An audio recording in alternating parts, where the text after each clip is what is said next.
The ROG Ally, the current king of handheld PCs, beating out the Steam Deck and all 6800U devices that came before it. But 4 months later, we've got some new competition gunning for the crown. Can the Ally keep its crown, or is it just a has-been? Let's dive in and take a look.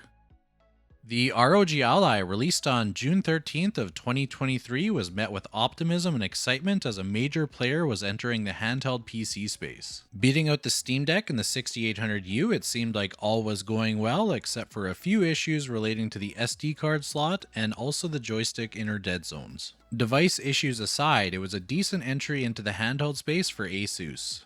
Succeeding the OneXPlayer Mini Pro, the OneXFly is OneXplayer's latest entry into the handheld market. Equipped with a Ryzen 7840U and up to 64 gigabits of RAM, the OneXFly should be a strong contender in today's comparison. Now that we've met the competition, let's take a closer look at the specs. Let's start off with the APU. We have the Ryzen 7 7840U on the OneXFly, and we have the AMD Z1 Extreme on the ROG Ally. Both devices have the 780M iGPU.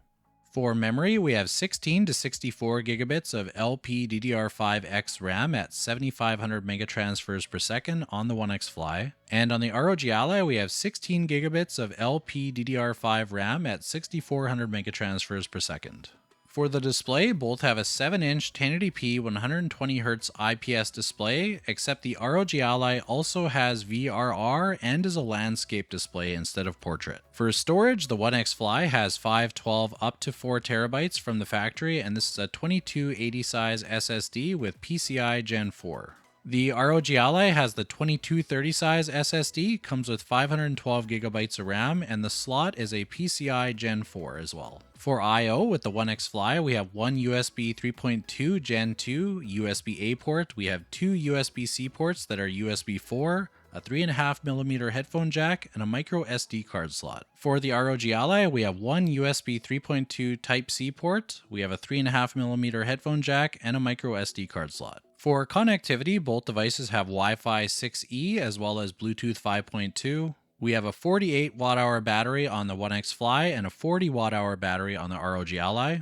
On paper, the OneXFly is 580 grams and the ROG Ally is 608. I will weigh them later, they were both heavier than spec. For the size, the OneXFly is smaller, but it's 1.5 millimeters thicker. Both devices have two macro programmable buttons. The ROG Ally has ALPS joysticks, where the OneXFly has Hall effect. For customizable RGB, both devices have the joystick ring RGB that can be customized with an app. In addition, the OneXFly has RGB on the grips that can be customized with text. For software, both devices run Windows 11 Home Edition. On the OneXFly, you get OneX Console, and on the ROG Ally, you get My ASUS and Armory Crate. Now that we've covered the specs, let's take a look at how the two devices actually physically compare to each other. Looking at the two next to each other, you can see that the OneXFly is a little bit smaller. The bezels on the side are about the same, but the ones on the top and the bottom are significantly smaller. The ROG Ally is definitely the taller of the two. Comparing the weight of the two, the OneXFly comes in at 604 grams and the ROG Ally at 614. The face buttons on the Ally are also larger at 10.16 versus 8.66 millimeters. Now comparing the joystick movement, you can see that the Ally is 16.63 and the OneXFly is 14.3. So you'll get a greater range of motion on the Ally, but a looser joystick feel. Now comparing the feel of the controllers, the buttons on the OneXFly do feel pretty good. They're not too clicky, not too spongy. The joysticks have a nice tension to them. They are a bit of a smaller motion, but because of that, you do get a tighter feel. Moving over to the bumpers and triggers, the trigger has a fairly long press and has a nice tension to it. The bumper is clickable on both the top and the side, although it doesn't quite feel as accurate as the Ally. When comparing it to previous OneXPlayer devices, this is a massive step forward. It really does feel good. Next, we'll test out the circularity on the joystick. So if I spin both of them around, they both go to a 0.2% accuracy. All this says is that it's calibrated to be pretty much a perfect circle, so whether that's a good thing or a bad thing, you can decide. And because they're Hall effect, there's almost no inner dead zone. Moving over to the Ally, the face buttons are a little bit larger, so they feel more like a console controller, but they're a little bit more clicky. The joysticks have a huge motion, but they do feel a bit loose because they're taller. The triggers are good, they have nice tension, but they are a little bit of a smaller motion than the OneXFly, so some people may like that and some people may not. The bumpers do feel really good though, no matter where you press it, it does feel like it's the same press. And since the new calibration tool came out, I have been able to get a full press on my triggers. So let's test out the circularity of the joysticks now. The ALPS joysticks are a little bit different. You can see that they're a little bit more square in their shape, which can be good for games that require a larger input on the diagonals. These joysticks were calibrated with the new software, so you can expect anywhere from 10 to 11% error.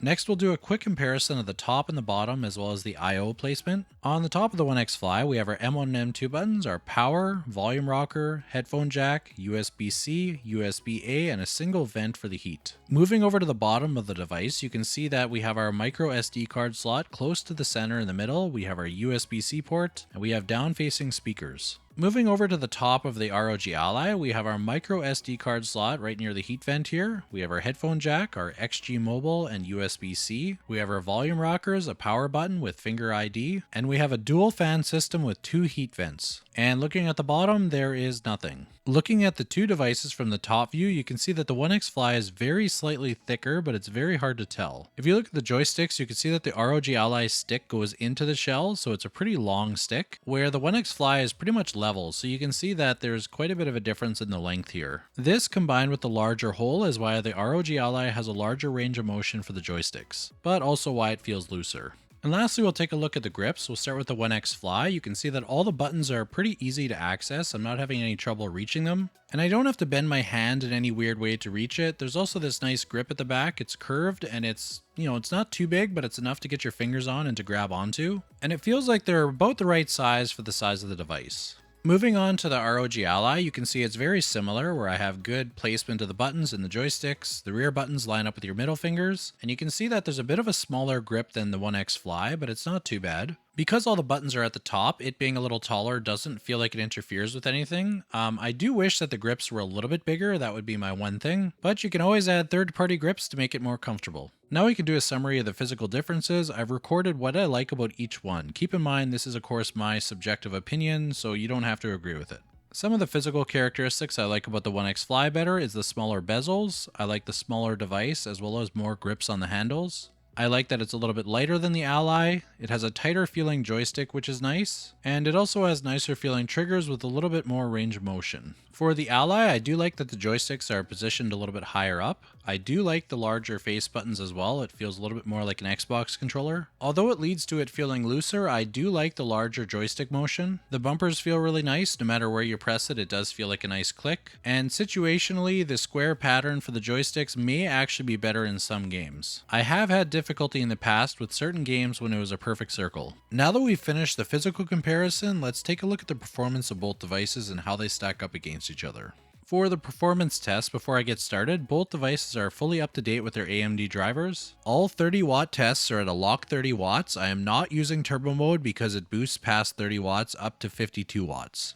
I ran the benchmark 3 times on both TDPs to make sure I can get an accurate average. For a time spy at 15 watts, we have our 3-test average of 23.54 for the OneXFly and 24.19 for the ROG Ally. This round goes to the Ally. For the averages of test 2 at 30 watts, we have 30.66 for the OneXFly and 30.56 for the ROG Ally. This one goes to the OneXFly. Our first game is going to be Forza Horizon 5. I'm running this at 1080p with FSR turned off, and the graphics are set to the default medium. For today's test, I haven't done any debloating or any optimization on the devices. I've only updated Windows and the AMD drivers. After we go through all the tests, I'll show you the results if I did a couple of small optimizations on the ROG Ally. But back to the testing, let's take a look at the results at 15 watts. Taking a look at the results, you can see that the OneXFly has a slight advantage over the Ally here. We have about a 3-frame advantage on the average, and it seems higher overall except for the 1% lows. When we take a look at 30 watts, you can see it's pretty much the same story, but there's about a 5 FPS advantage on the average. So we'll give 2 points to the OneXFly on this one. Our next game is Cyberpunk, so for this one I'm running at 1080p and I have FSR set to ultra performance, and I have graphics settings all the way down to the minimum. We're just going to see how many FPS we can actually push here, while still maintaining that 1080p resolution. We'll jump straight into the results. So you can see here at 15 watts, there's about a 2.5 frame advantage for the average FPS in favor of the OneXFly, and there's more stability with the minimum FPS as well as the 1% lows. And at 30 watt, we've got about a 6.5 frame advantage for the average FPS once again for the OneXFly. Next, we have Starfield. We'll jump straight into the results, and at 15 watts, we've got the advantage for the ROG Ally by about 2 FPS for our average frame rate. Looking at 30 watt, the gap closes slightly, but the Ally still has the advantage by about 1 frame per second on the average. So that's 2 more points for the Ally. Next up is God of War. I have the graphics set to low, I have FSR set to ultra performance, and the resolution is at 1080p. Jumping straight into the results, at 15 watts, it seems like we have a tie. We have the same minimum, the same average, the OneXFly with a better 1% low, and the Ally with a better maximum frame rate. So let's call that one a draw. Taking a look at 30 watts, however, it seems that the OneXFly seems to get the advantage here with about a 4 frame advantage for the average. Next up is Shadow of the Tomb Raider. I have this set to 1080p with no upscaling, and I have the graphics set to the highest preset. Looking at the results at 15 watts, you can see it's pretty much an even match here. We have the 1% lows better on the Ally, we have the minimum better on the OneXFly. The maximum is in favor of the Ally, and the average is 0.3 frames per second towards the OneXFly. With how close this is, I'm going to call this a tie. Taking a look at 30 watts, you can see that the favor does shift towards the OneXFly. We have roughly a 2 frame advantage for the average. There is also a higher 1% low and minimum frame rate, but the maximum frame rate does go in favor of the Ally. So although it's close, I will give this one in favor of the OneXFly. And looking at our final score, we have a score of 9-5 in favor of the OneXFly. So you can see that straight out of the box with just Windows and the drivers updated, the OneXFly does beat the ROG Ally, which does seem to line up with other results we've seen with the Z1 Extreme versus the 7840U. The results are close, but it does lag behind a little bit. Having said that, there is actually a couple small tweaks you can make to the ROG Ally that actually changes the results quite a bit. All you need to do is turn off virtual machine platform as well as core isolation, and you can get much different results. So let's take a look. For these graphs, I'm going to go through them fairly quickly, but feel free to pause the video if you want to get a closer look. I will be covering this in another video though on how to set this up. You're going to want to pay attention to the modded Ally bar here. You can see that it's performing much better than the stock. It's actually close to the OneXFly. It's beating it in some areas and losing in some others. More importantly though, it's beating the stock Ally at every test. So we can see on Cyberpunk, it's actually beating the OneXFly for the average here. And at 30 watt, you can see that it's also beating the OneXFly by about just under a frame. Starfield seems to be an exception where the stock Ally actually performs better than the modded Ally, and this is at 15 watt and at 30 watt. Next, we'll take a look at God of War. So at 15 watt, you can see that the modded Ally is actually winning here for the average FPS. It's got about a 1 frame advantage. But at 30 watt, it seems to actually be performing worse with the modded Ally than it was with the stock. Shadow of the Tomb Raider at 15 watts, we can see that the modded Ally is performing better than the stock, and when we move to 30, the story continues. It's actually performing just underneath the OneXFly. So as you can see, if you have an ROG Ally, not all is lost. You can get the same performance as the 7840U, you just need to make a few tweaks. And of course, there's debloating we can do on both devices to further enhance this by a little bit. But I wanted to show you that making a change that takes about a minute to do can actually have a pretty significant impact on your Ally's performance. I'll go more in depth on this on another video, so stay tuned for that one. A couple of things for today's speaker and screen test. I've turned off all audio effects. There's no spatial audio or any kind of boosting. Although you can do this with FX Sound or Dolby Access, I'm not going to be doing that for today's test. We're just trying to keep it as basic as possible. Keep an eye on the speaker icon. This will indicate which device's speakers you're hearing. Also watch the bottom corners for the sound level. This is going to be your best indicator for the actual volume. I did have to lower the speaker audio to match the video, but I did the exact same on both of them, so it should be pretty balanced. The actual audio and video is only going to be 20 seconds, but I wanted to be fully transparent on how I'm doing this test. Okay, let's check it out.